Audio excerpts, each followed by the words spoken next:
Bonjour les amis, bienvenue dans ce nouveau podcast du site commentphotographier.com. Alors aujourd'hui, j'ai eu souvent la question sur ce sujet, c'est comment faire des photographies d'oiseaux en vol. Alors, bien souvent, on va faire de la photographie d'oiseaux en vol quand on est un peu, comme on appelle, en billboard, en promenade, avec l'appareil photo à la main, et on est un peu l'opportuniste. On va essayer de voir un peu ce que l'on peut choper à la volée avec notre appareil photo. Alors tout cela nécessite quand même un peu une espèce de réglage de base lambda qui va nous permettre de faire nos photos à la volée sans se poser la question du réglage et pour avoir un maximum de réussite au niveau de nos prises de vue.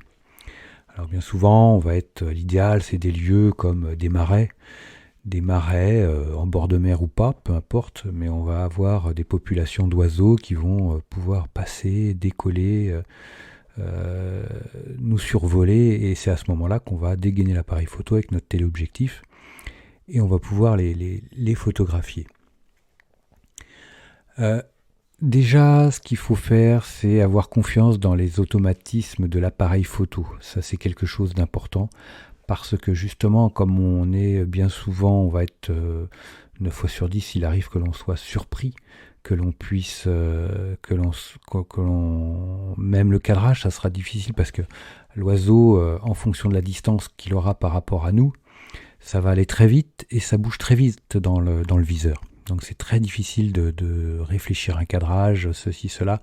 L'objectif, c'est de le photographier, qu'il soit dans le cadre, qu'il soit net, et après, bien exposé, c'est une autre histoire, parce que si jamais vous avez le soleil entre l'oiseau et vous, le soleil derrière l'oiseau, voilà ce que je veux dire, que vous avez grosso modo un contre-jour, ça peut arriver, parce que dans la course de l'oiseau, il peut aller jusqu'à mettre le soleil derrière lui.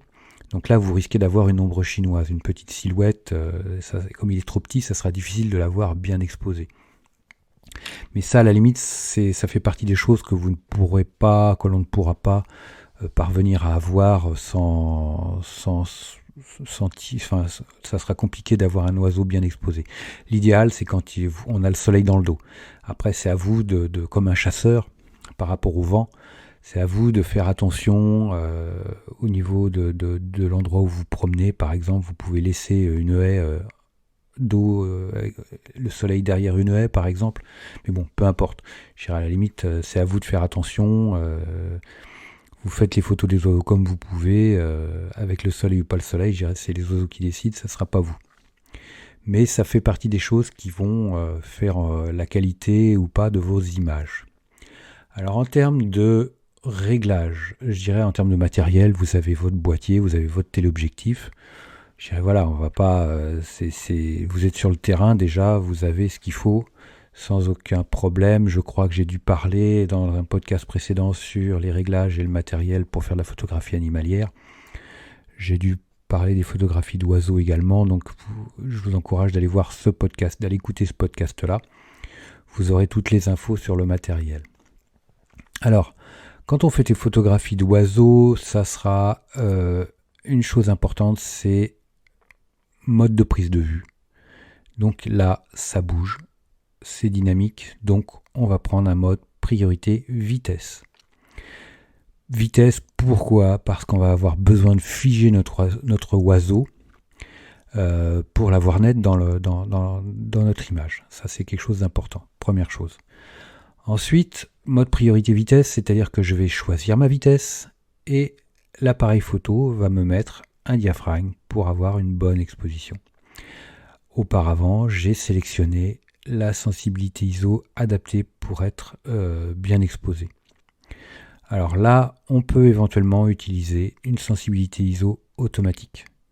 Mais ça sera valable si vous risquez d'avoir, justement, comme je disais, l'oiseau qui passe de la partie ensoleillée, pas ensoleillée. Tout va dépendre si vous avez des grands arbres, si l'oiseau va passer d'une partie éclairée à l'ombre. L'ISO auto peut être utile.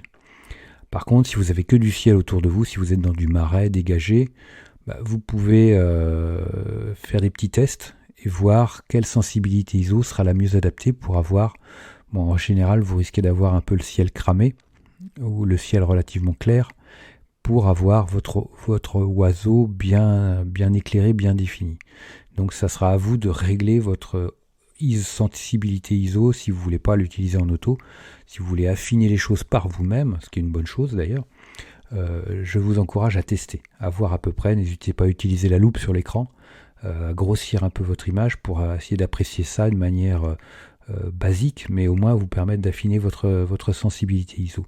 Alors là, comme on a un téléobjectif, l'oiseau, si on veut le figer, je dirais millième de seconde, c'est la vitesse de base. Millième de seconde, ça va peut-être vous nécessiter une sensibilité 400, 800 ISO, je ne sais pas, ça sera à vous de voir. Mais c'est bien d'avoir une sensibilité ISO peut-être un peu plus haute, 400, 800 en fonction de ce que veut l'appareil photo. Voyez en mode priorité diaphragme ce que ça donne avec 800 ISO. Comme ça va permettre au diaphragme de se fermer un petit peu. Donc éventuellement d'avoir un piqué meilleur que s'il était à pleine ouverture. Et ça évite comme ça de mettre l'appareil photo en défaut si jamais il a besoin d'ouvrir un peu plus son diaphragme, parce qu'on va peut-être manquer, enfin bon, je pense pas qu'on manque de lumière, comme on est photographie, on pique vers le ciel, donc ça sera peut-être pas forcément un problème, mais comme on a une vitesse relativement élevée, mettez éventuellement 400, 800 ISO au niveau sensibilité ISO, testez, voyez s'il faut la monter ou si vous pouvez éventuellement la descendre. Une fois que la sensibilité ISO, on a vu, on a checké, le diaphragme, bon, on s'en fout, on fait des photos, c'est pas la profondeur de champ n'a strictement aucune nécessité, à part si vous photographiez des essaims d'oiseaux, des vols d'oiseaux de groupe. Mais bon, je dirais là, c'est vraiment quelque chose de très rare. Enfin non, ce que je veux dire, c'est que bon, à vous de définir les choses, mais on va pas avoir besoin de fermer le diaphragme à mort pour avoir une bonne profondeur de champ. Je pense qu'au départ, c'est pas forcément la priorité. Ensuite, mesure de lumière. Là-dessus, prendre une mesure spot, on pourrait dire que c'est le plus pertinent. Si vous pouvez avoir une mesure de lumière sur le collimateur que vous allez utiliser de façon automatique, ça sera une bonne chose, parce que comme ça vous permettra d'avoir une mesure sur l'oiseau. Mais autrement, en règle générale, mesure évaluative, je dirais, on n'a pas trop le choix, dans la mesure où l'oiseau va vite et on ne sait pas trop quoi faire. Si vous n'avez pas la possibilité d'avoir une mesure de lumière sur le collimateur qui est sélectionné, prenez une mesure de lumière évaluative, parce que sinon la mesure spot n'aura aucun intérêt, parce que 9 fois sur 10 vous serez à côté de la plaque.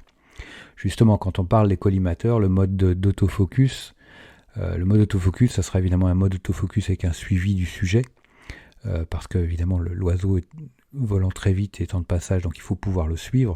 Et pour accrocher l'oiseau, il faut un collimateur. Moi, je vous encourage à garder le choix des collimateurs automatiques. C'est l'appareil photo qui va choisir les collimateurs pour suivre l'oiseau, parce que lui seul, avec son intelligence artificielle embarquée, va immédiatement reconnaître où est l'oiseau sur un ciel uniforme, ou en général le sujet qui bouge, et lui automatiquement va aller accrocher quasiment instantanément l'oiseau. Parce que vous, avec vos collimateurs manuels, ça va être très compliqué, et je dirais 9 fois sur 10, vous allez rater votre photo parce que flou. Ou l'autofocus va chercher, et vous n'y arriverez pas. Donc c'est là où laissez faire l'appareil photo, laissez faire les automatismes, ils savent très bien faire ça, tout auto, et vous prenez pas la tête, et vous verrez, ça va très bien marcher. Donc, on a vu le mode de prise de vue, priorité vitesse, millième de seconde, sensibilité ISO, à voir en fonction de la luminosité. On a vu l'autofocus, on a vu balance des blancs, mesure de lumière, on a vu. La balance des blancs au passage, c'est laissez-la en auto. Si vous faites du RAW, je vous encourage à faire du RAW d'ailleurs, vous pourrez récupérer un maximum de détails et compagnie. Si vous faites du RAW, vous pourrez modifier votre balance des blancs en post-production une fois les prises de vue faites. Après, si vous faites du JPEG, vous aurez moins de possibilités, donc laissez la balance des blancs en automatique. Comme ça vous réduira un peu les complications liées à tout ça. Si vous Vous pouvez jouer éventuellement avec la vitesse en ralentissant la vitesse, mais vraiment de façon très faible. Parce que une fois que vous êtes en bascule, si la vitesse n'est plus suffisante pour assurer la netteté sur l'oiseau, c'est compliqué. Mais par contre, ça serait de jouer avec une vitesse un peu plus lente. Pourquoi ? Pour si vous voulez avoir les ailes un peu plus floues, pour avoir un mouvement, une dynamique au niveau de l'image. Ça peut être intéressant d'aller chercher cette petite dimension-là. Parce que si vous avez une vitesse très rapide, comme je vous l'ai dit, millième de seconde ou 2 millièmes de seconde, ben votre oiseau va être figé dans le mouvement. C'est-à-dire que les ailes seront nettes. Ou en fonction de l'oiseau, parce qu'un colibri, par exemple, pour avoir les ailes nettes, il faut vraiment envoyer de la vitesse. Mais c'est comme un avion à hélice. Quand on a une vitesse trop rapide, ben on va figer l'hélice, puis on a l'impression que le moteur est à l'arrêt. On n'a plus l'impression d'avoir un avion en mouvement. Donc c'est là où après, il faut, avec un avion, il faut prendre des vitesses 5 centièmes de seconde pour qu'on ait des hélices floues. Comme ça, on a vraiment, mais visible quand même, dans le mouvement. Comme ça, on a l'impression qu'on a vraiment le sentiment qu'on a quelque chose de dynamique, qui est plausible, on va dire visuellement, qui est sympathique. Et un oiseau, c'est pareil. Donc parfois, ça peut être sympathique, c'est en fonction des goûts et des couleurs. Donc là-dessus, je vous laisse mettre de ça, mais j'attire votre attention sur ce détail-là. Vous pouvez éventuellement ralentir un petit peu votre vitesse pour que les ailes soient plus ou moins floues en mouvement.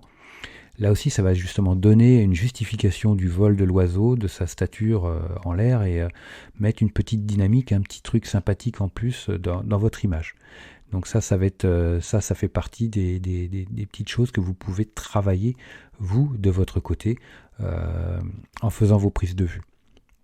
Alors après, vous pouvez, pour faire des photos d'oiseaux en vol, aller courir, chercher autour de chez vous s'il existe des parcs ornithologiques, s'il existe des réserves, s'il existe des marais, en bord de mer ou des endroits où vous retrouverez des oiseaux. Bon, vous pouvez en avoir en forêt, mais en forêt c'est plus difficile parce que avec les arbres, le feuillage, un oiseau en vol, c'est difficile à trouver, c'est difficile à voir. Et puis l'appareil photo aura peut-être des difficultés à le capter.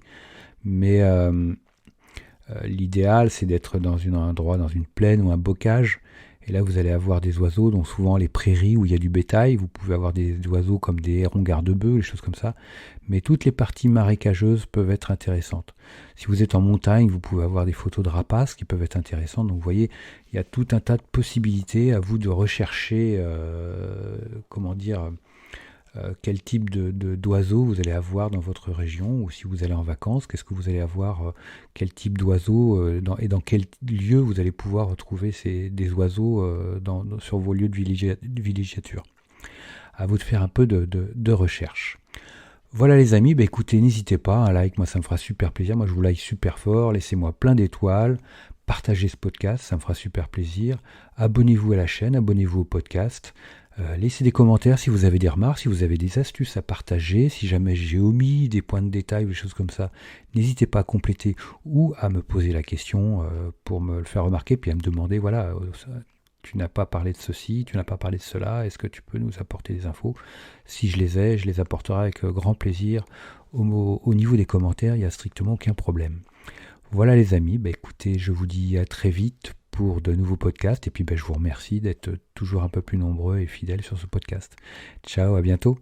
Dernière petite chose avant de se quitter, si ce n'est pas déjà fait, je vous encourage à faire partie de ma liste de contacts pour bénéficier de conseils quotidiens, d'astuces photographiques, de choses vraiment utiles et intéressantes à connaître, à savoir, ou à se faire rafraîchir la mémoire sur certains sujets.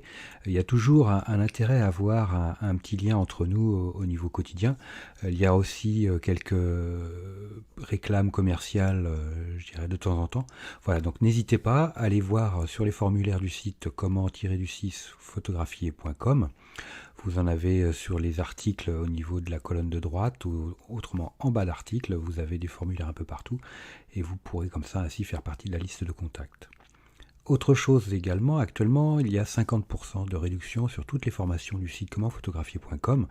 Donc vous allez sur le site commentphotographier.com et vous allez sur la page formation, tout simplement, ou alors comment-photographier.com/formation photo.